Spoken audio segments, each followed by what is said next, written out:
Hola amantes del fútbol, estamos comenzando esta revisión de prensa en Francia con el mercado de fichajes del Olympique de Marsella destacando en el periódico L'Équipe esta mañana. El titular dice, se lanza a la caza, ya que el Marsella había encontrado al tan buscado delantero estrella Alexis Sánchez, pero la probable salida del chileno sumerge al hombre en una nueva reconstrucción de su ataque. Para reemplazar al antiguo jugador del Inter, la dirección tiene en la mira al hombre de vida o muerte del United, Wissam Ben Yedder, del AS Mónaco, y a Folarin Balogun, del Arsenal. El ataque no es el único desafío, como indica la Provence en sus páginas internas, los laterales también son un campo abierto. Las salidas inminentes de Keboula y Tavares, sumadas a la no renovación de Kolasinac, obligan a Loma a fichar varios laterales. Se están explorando muchas opciones, como las que mencionan el interés por Thierry Correia del Valencia o Renan Lodi del Atlético de Madrid. El mercado de fichajes estará agitado en Caneviere, rumbo a España, amigos, donde seguramente iremos como todos los días al hablar sobre el tema de Mbappé en su edición de hoy. El periódico Marca nos da algunas pistas sobre el calendario del genio francés. El periódico habla claramente sobre las fechas límite para Mbappé. El PSG no quiere prolongar un proceso crucial para su futuro económico y deportivo. La pretemporada comienza el 17 de julio, y la fecha límite para que el PSG, Mbappé y el Real Madrid sepan dónde están es el 31 de julio. Según la información de Luis Enrique, el entrenador, él desea un grupo unido y, sobre todo, sin elementos que lo perturben. Quiere que sus jugadores se pongan la camiseta y se dediquen al club. Fiel a su línea de conducta, el español no tiene la intención de hacer concesiones a Kylian Mbappé, a pesar de ser la estrella del equipo y el jugador alrededor del cual París ha construido su proyecto. El hecho de que su futuro esté tan agitado no es algo bueno a los ojos de Enrique. Él desea, al igual que todos, que todo esto se resuelva lo más rápido posible. Además, según Le Parisien, entre el PSG y Kylian Mbappé, todo parece ser permitido. La posición del delantero, que desea permanecer sin renovar, mientras el club aprende en el momento del regreso a los entrenamientos, en ausencia de los internacionales, el conflicto entre la estrella y su empleador gana cada día más importancia.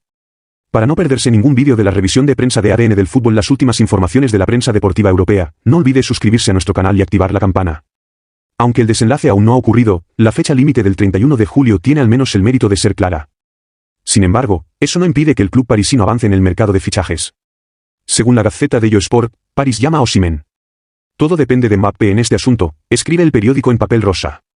Aurelio de Laurentiis soltó una bomba sobre el futuro del nigeriano. Espero que Osimhen se ponga esta camiseta, pero si no lo hace, llegará un jugador muy fuerte que podrá reemplazarlo. De todos modos, creo que Víctor se quedará por otro año. El único club que podría costearlo es el PSG.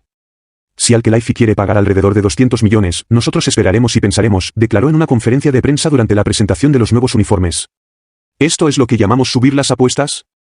En su búsqueda de un delantero número 9, el club de la capital francesa también se posiciona en el caso de Romelu Lukaku, que está saliendo del Chelsea, según el Corriere dello Sport.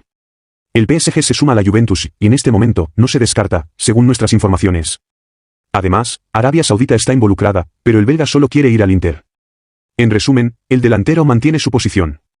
Dirigiéndonos a Inglaterra, como ha sido frecuente en las últimas semanas, es el futuro de Harry Kane el que ha generado mucha especulación y esta mañana el Daily Mail anunció que el Tottenham ha establecido el precio del delantero inglés. Según los tabloides, los Spurs están exigiendo 120 millones de libras, equivalente a 240 millones de euros, para dejar ir a su delantero, quien está siendo fuertemente cortejado por el Bayern de Múnich, entre otros clubes. Esto es un golpe duro para el Bayern, ya que el Tottenham se niega a reducir el precio de su estrella, agrega el periódico. Además, como apunta The Guardian, el nuevo entrenador del Tottenham, Ange Postecoglou, declaró en una rueda de prensa que no tiene garantías de mantener a Kane. Según el Telegraph, se le está ofreciendo un contrato dorado a Kane, donde el delantero recibiría 400,000 libras por semana si permanece en el Tottenham, lo que equivale a más de 470,000 euros. Mientras tanto, el Bayern está enfrentando dificultades, ya que, como anunció el Bayern de Múnich, incluso con 80 millones de euros, no es suficiente para fichar a Kane. El Tottenham rechazó la segunda oferta del Bayern por el delantero, y este es un asunto que podría prolongarse durante mucho tiempo. También forma parte de las noticias en el extranjero. Es la increíble oferta de Arabia Saudita para Jordan Henderson, según informa el Daily Mirror. Se ha realizado una oferta significativa por el capitán del Liverpool. Además, los rumores indican que Henderson, ídolo de Al-Ettifaq y héroe de Inglaterra, y Steven Gerrard quieren que se una al equipo. Queda por saber la posición del mediocampista. Nos dirigimos a España, donde ayer fue el regreso para el Real Madrid, y fue el gran debut de la gran contratación de esta ventana de fichajes por el lado madrileño. Obviamente, estamos hablando de Jude Bellingham. Como destaca el periódico AS, para Bellingham, es el punto de partida con este punto cero, el delantero participa en su primer entrenamiento con los madrileños bajo un intenso calor. Mientras tanto, Lunin, Fran García y Guller regresan una semana antes, Brahim y sus compañeros quieren convencer al entrenador. En resumen, el Real Madrid ya está en acción, y eso también es lo que ocurre con el FC Barcelona, como anunció Mundo Deportivo esta mañana. Es hora del nuevo proyecto del Barça, su versión 2023 a 2024 se ha lanzado con 25 jugadores, incluida la llegada de Íñigo Martínez, con el objetivo de recuperar la grandeza en Europa. Para el otro periódico catalán, Sport, es la máxima ilusión para Xavi y sus soldados. El Barça ha vuelto al trabajo con los exámenes médicos habituales y la primera sesión de entrenamiento para los jugadores presentes. Íñigo Martínez, la primera contratación presente ayer, entrenó con 12 jugadores del equipo B, que ya estaban listos. Vamos a terminar esta revisión de prensa en Italia, donde también los titulares están dominados por el mercado de fichajes. Sí, Sergej Milinkovic-Savic ha dicho sí a Arabia Saudita, como indica el Corriere dello Sport. Son los 40 millones de Alibaba, ya que el club saudita desembolsará 40 millones de euros para asegurar los servicios del centrocampista de la Lazio, quien recibirá un salario de 20 millones de euros. Los sauditas no están satisfechos, también se llevan a Milinkovic-Savic, lamenta el periódico, que tiene la sensación de que su campeonato está siendo saqueado por el dinero de este nuevo éxodo. Pero, según Tuttosport, mientras la Juventus quería traer a Milinkovic-Savic, la Vecchia Signore ya ha encontrado otro perfil. Esa es la reacción de la Juve con Teun Koopmeiners, del Atalanta, escribe el periódico turinés. El holandés es la primera alternativa para reforzar el centro del campo.